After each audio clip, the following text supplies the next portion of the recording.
पीवा पर मतलब n का मान क्या हो जाएगा, p हो जाएगा। तो a plus P minus one equal to q हो गया। क्यूआ पद a plus P minus one equal to p। ये दोनों लाइन क्लियर है, कोई डाउट तुम लोग को क्लियर? ठीक। तो समीकरण एक में से समीकरण दो को हम घटा देंगे। तो देखो a plus P minus one d, यहाँ पे क्या हो जाएगा, माइनस घटा देंगे, a plus P minus one D equal to q minus b हो गया। ये लाइन क्लियर है।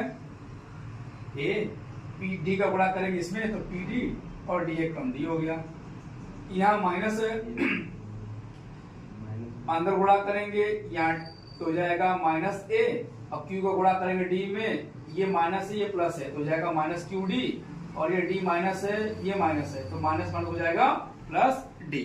फिर से देख लो, यहाँ अंदर माइनस का गुणा करेंगे यहाँ पे तो माइनस गुणा करेंगे माइनस ए हो जाएगा, यहाँ minus plus minus q D हो गया, ये माइनस और ये माइनस हो जाएगा प्लस डी बराबर क्यू माइनस बी। क्लियर है। अब देखो ये माइनस से प्लस से कैंसिल हो गया, अब यहाँ पे माना माइनस क्यू डी है, ये प्लस है ये नहीं कटेगा तो minus d plus d cancel हो गया, बचा हमारे पास क्या p d minus q d, q minus b हो गया। अब डी कॉमन कर लेंगे, p minus q, q minus p. देखो यहाँ मामला गड़बड़ होगा, अब यहाँ पे है पी माइनस क्यू, ये है क्यू माइनस पी, तो कटने वाला नहीं है। यहाँ से हम क्या करेंगे, माइनस कॉमन करेंगे तो चिन्ह बदल जाएगा, हो जाएगा पी माइनस क्यू। क्यों? क्योंकि अगर माइनस गुणा करोगे तो माइनस पी प्लस क्यू, यानी फिर संख्या हमारी वही आ जाएगी।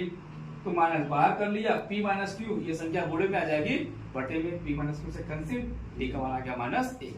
अब डी का मान समीकरण नंबर एक में रख देंगे। समीकरण नंबर एक क्या है, A plus P minus one D equal to Q है, तो A P minus one D बराबर क्यू हो गया, ए हो गया पी माइनस वन, डी का मान क्या है माइनस ए बराबर क्यू हो गया, तो ए हो गया।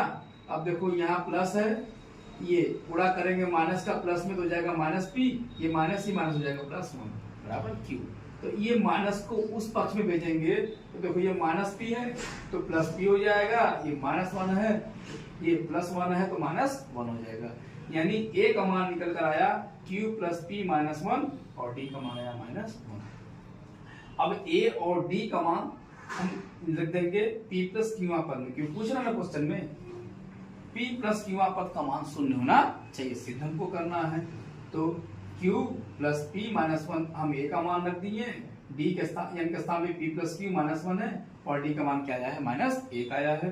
तो Q प्लस पी माइनस एक, माइनस वन का गुणा करेंगे P में तो माइनस पी, माइनस का गुणा प्लस में करेंगे minus Q, minus minus plus. तो देखो ध्यान से, minus P plus P cancel, minus Q plus Q cancel, ये माइनस वन और प्लस